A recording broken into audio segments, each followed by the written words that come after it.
Have you ever been the one quietly holding your family together, only to find out you were never really part of it? I'm going to tell you what my mother said about me at my sister's wedding rehearsal dinner in front of 30 people, and what I did after that changed everything. But first, tell me, what time is it where you are right now, and where are you watching from? Drop it in the comments. I genuinely want to know who's here with me tonight. My name is Claire. I'm 29 years old, and for most of my adult life, I worked as a night shift nurse at a regional hospital, about 40 minutes from the town where I grew up. I want you to picture that for a second, not the scrubs, not the hospital hallways, but what it actually means. It means I left for work at 10 p.m. when everyone else was winding down.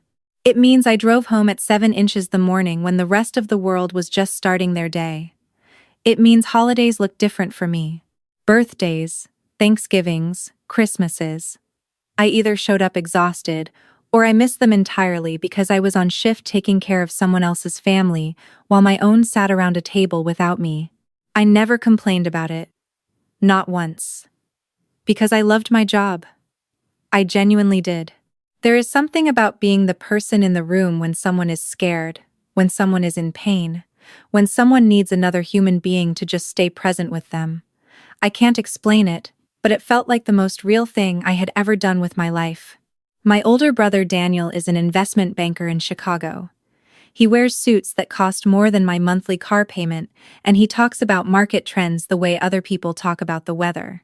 My younger sister Melissa is a marketing director at a tech company in Austin.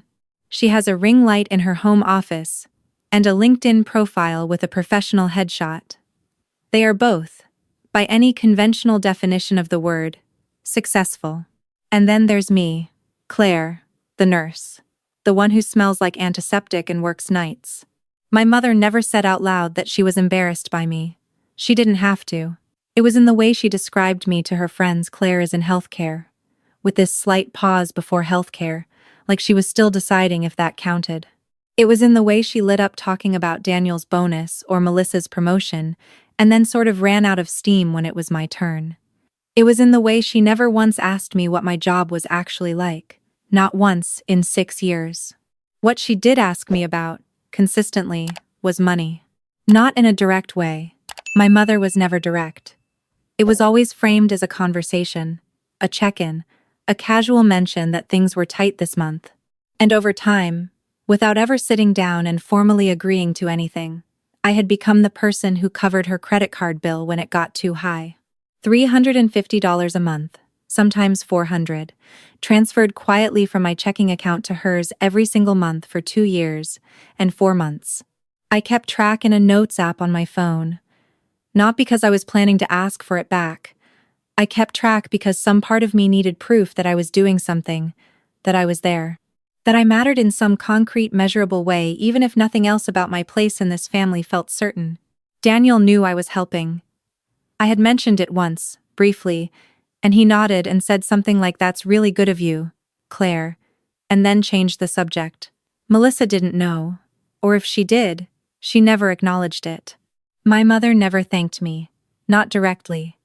Every once in a while she'd say something like, "I don't know what I'd do without you." And I used to hold on to those moments like they were something. I used to replay them. I used to think that meant she saw me. I want to tell you about the rehearsal dinner. Melissa got engaged to her boyfriend of 3 years, a perfectly nice guy named Tom, who works in finance and laughs at his own jokes a beat too early. The wedding was planned for October, a Saturday, at a vineyard about 2 hours north of my hometown. The rehearsal dinner was the Friday night before, at a private room in a restaurant downtown. 30 people, immediate family and close friends, long table, candles, the whole thing. I had traded shifts twice to make sure I could be there. 2 separate colleagues owed me favors after that. I drove 4 hours the morning of the rehearsal, because I'd worked a shift the night before, and couldn't leave until I handed off to the day team. I showed up at my mother's house at noon, slept on her couch for 2 hours, showered, and got dressed. I wore a dark green wrap dress. I did my makeup. I was there. The dinner started well enough. People were happy, Melissa was glowing, Tom's family was warm and loud in the good way. I was seated near the middle of the table, between my aunt and one of Melissa's college friends who I'd never met. The food was good, the wine was flowing, and then my mother stood up to give a toast. She talked about Melissa first, obviously. How proud she was. How she always knew Melissa had something special. She talked about Tom and how grateful she was that Melissa had found someone who matched her drive and her ambition. She said something about the kind of woman Melissa had become, and there were some tears and everyone was nodding. Then she talked about Daniel. How he had built something from nothing, how he embodied everything she had hoped her children would grow into, how watching him succeed had been one of the great joys of her life. She paused. She looked down the table, and I genuinely thought she was about to say something about me. Something small. Even just my name. Even just and Claire, who made it tonight despite her schedule. What she said was, "And of course, all the family that's here with us. All the family that's here with us. Not my name, not my job, not one word about the 4-hour drive, or the traded shifts, or the 2 hours of sleep on her couch." I was folded into a collective noun and moved past, like a formality, like a footnote. I smiled. Because I'm good at that. 30 people in that room, and I don't think a single one of them saw my face do the thing it did in that half-second before the smile. I picked up my wine glass when everyone else did, and I said cheers, and I ate my dinner. But something had shifted. After the toasts, my aunt leaned over and said, quietly, "You know your mother brags about you to me all the time, right?" And I looked at her, and I didn't say anything, because I didn't know what to do with that. If it was true, it made everything worse. If it was true, my mother was capable of seeing me, she just chose not to when it counted. The night went on, and then it happened. I was in the hallway outside the private room, just stepping away for some air, when I heard my mother talking to Tom's mother. I wasn't trying to eavesdrop, I was just there. And I heard Tom's mother ask very naturally, very kindly, "And your daughter Claire, is she married? What does she do?" My mother said, "Oh, she's a nurse. Night shifts. She's very dedicated to it." The pause before nurse was back. That same half-breath pause, and then, "She's always been a little different from the other two. Marches to her own drum." She laughed softly. "We're proud of all of them, of course. Marches to her own drum." That was the language she used for me in front of a stranger. Not that I saved lives. Not that I worked nights so other families didn't lose their loved ones in the dark. Not that I had been quietly covering her bills for over 2 years. Marches to her own drum. Like I was a quirky hobby she had never quite figured out what to do with. I went back to the table. I finished the evening. I hugged Melissa and told her she was going to be beautiful tomorrow, and I meant it. I kissed my mother on the cheek and told her the dinner was lovely, and I meant that too, in the detached way you mean things when you are already somewhere else in your head. That night I lay in the guest bedroom at my mother's house, and I opened the Notes app on my phone. 2 years, 4 months, 32 payments. I looked at that number for a long time. I didn't make a scene. I didn't send a long message. I didn't confront my mother before the wedding because it was Melissa's day and I refused to make it about me. I went to the wedding. I stood in the right place during the ceremony. I danced at the reception. I watched my mother give another toast, this one about love and family and legacy, and I clapped with everyone else. And then I drove home. 2 days later, I sent my mother a text. Not a long one, not emotional, just this. "Hey Mom, I won't be able to help with the credit card going forward. Things on my end are changing a bit. Hope you understand." She replied within 4 minutes. "What do you mean? Is everything okay?" I said, "Everything's fine, just making some adjustments." She called. I let it go to voicemail. She called again. I let that one go too. Then she texted, "Claire, I need to understand what's happening. This isn't a great time for me to absorb this kind of change." I read it. I didn't reply. She texted again the next morning. "I've been thinking and I feel like something happened at the wedding. Can we talk?" I put my phone face down on my kitchen counter and went to make coffee. Here's what I want you to understand about what came next, because I think people misread this kind of silence. I wasn't punishing her. I wasn't playing games. I wasn't waiting for an apology so I could feel victorious. I was just done. Not dramatically. Not explosively. Just done in the way you're done when something finally makes sense. Like a knot you've been trying to loosen for years, and you finally just cut it. I stopped initiating contact. I responded to family group messages with short, pleasant replies. I was not cold. I was not rude. I was just no longer available in the way I had always been available, leaning in, filling silences, anticipating needs, making myself useful so that I might make myself necessary. Daniel noticed first, which surprised me. He called about 6 weeks after the wedding, which was already more than he'd called me in the previous year combined. He said Mom had mentioned I seemed distant. I said I'd been busy with work. He said, "Is it about the rehearsal dinner?" And I was so caught off guard by the fact that he had even noticed that I didn't answer right away. "I heard her toast," he said. "I noticed she didn't mention you by name." I said, "It's fine, Daniel." "It's not fine," he said. And for a moment I had nothing to say to that either. He didn't push further. He's not built for that kind of conversation. My brother, he processes things financially, in risks and returns, and emotions are a market he doesn't quite know how to read. But he said it. It's not fine. And I carried that with me. Melissa never called. 6 months passed. Then a year.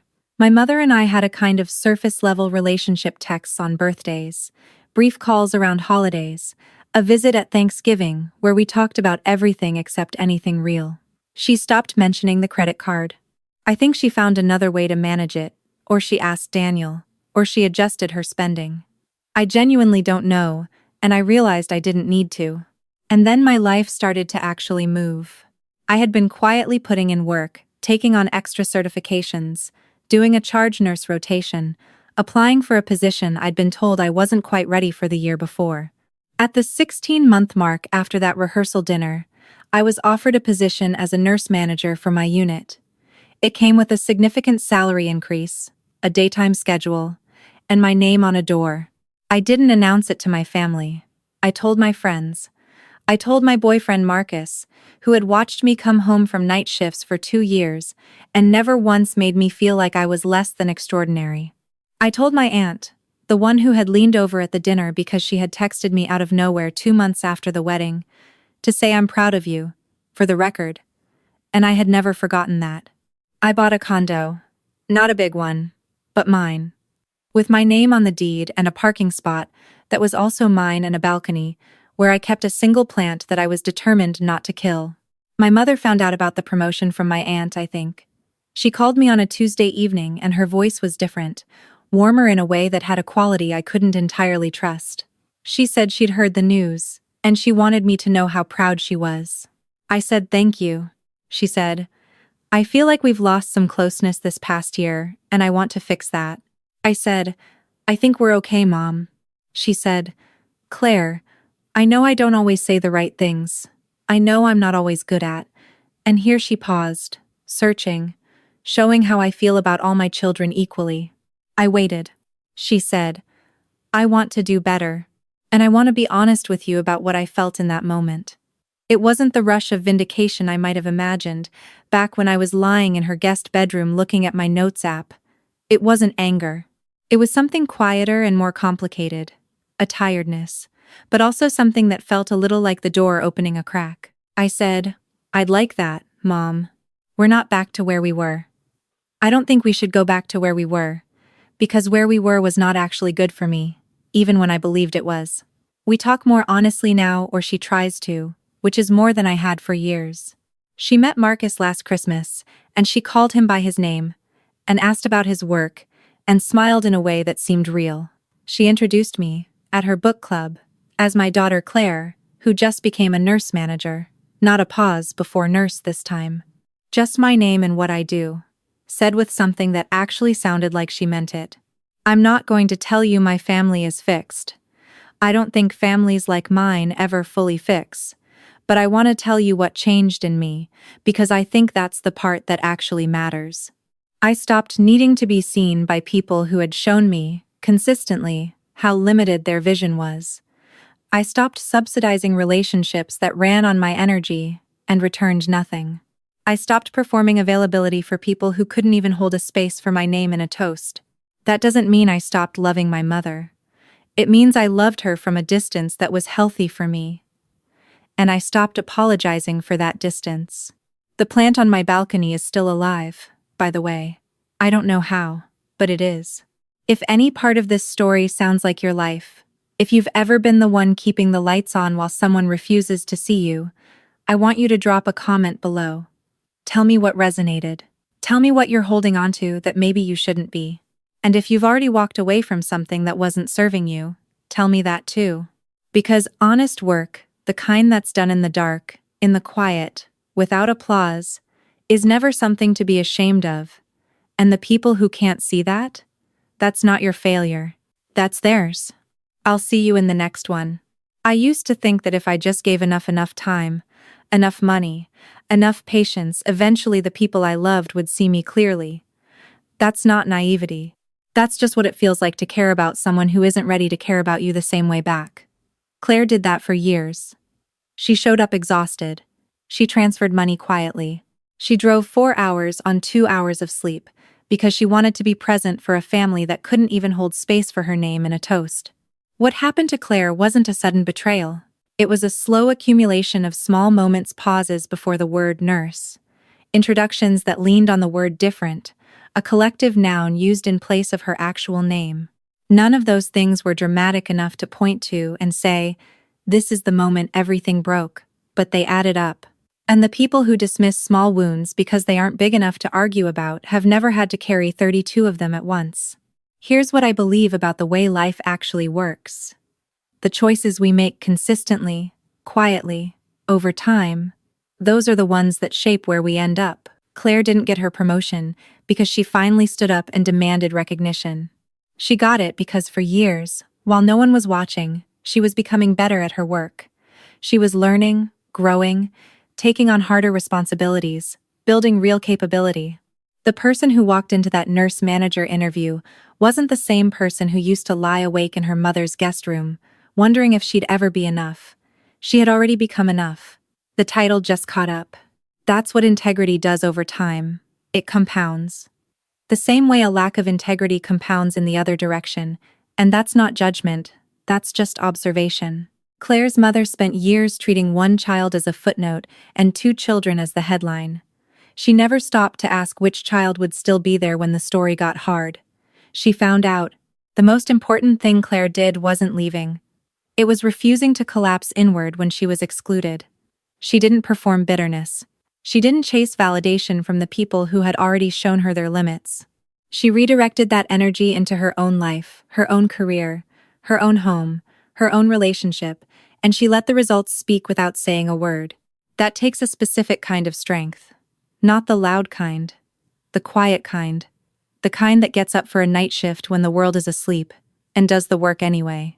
The kind that keeps a notes app record not out of resentment, but out of a need to prove to itself that it existed, that it contributed, that it mattered. If you're in a place right now where you feel invisible to the people who should see you most clearly, I want you to hear this. The work you do in the dark still counts. The sacrifices that go unannounced still shaped something. And the version of you that keeps showing up anyway, tired, underestimated, unnamed in toasts, that version, is building something the people who overlooked you will one day have to reckon with. You don't have to disappear dramatically. You just have to stop making yourself smaller to fit inside someone else's limited idea of who you are.